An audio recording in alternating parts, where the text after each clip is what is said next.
Grammaire. La phrase active et la phrase passive. Actif signifie qui agit. Dans une phrase active, le sujet accomplit l'action exprimée par le verbe. Passif signifie qui subit. Donc dans une phrase passive, le sujet subit l'action exprimée par le verbe. Seules les phrases actives construites avec un COD peuvent être transformées en phrases passives. Le COD de la phrase active deviendra le sujet de la phrase passive. Et le sujet de la phrase active deviendra le complément d'agent. Le complément d'agent est introduit par la préposition par ou de et ne peut être déplacé. Exemple, mon père conduit la voiture. Ici, on a une phrase active. Donc, on va apporter les modifications dont on vient de parler.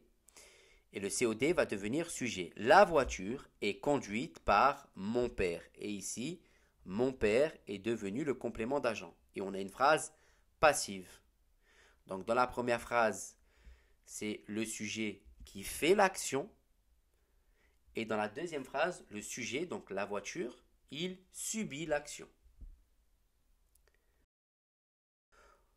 Au passif, la forme verbale se construit avec l'auxiliaire être. Donc être conjugué au temps voulu, plus le participe passé du verbe. Exemple, elle est conduite. La phrase active qui a pour sujet le pronom personnel on ne prend pas de complément d'agent. Exemple, on a réalisé cette peinture la semaine dernière. Donc cela va donner à la forme passive. Cette peinture a été réalisée la semaine dernière. Donc faites attention, le on ne prend pas de complément d'agent. Il ne se transforme pas. On le supprime. Attention, il ne faut pas confondre le complément d'agent avec un complément circonstanciel. Exemple, la leçon a été apprise par les élèves. Ici, par les élèves, c'est un complément d'agent.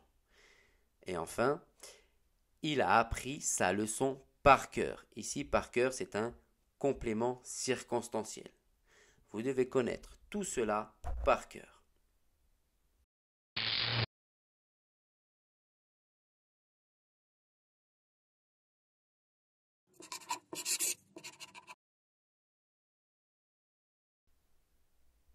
N'oubliez pas de mettre un j'aime sous la vidéo et de vous abonner à la chaîne.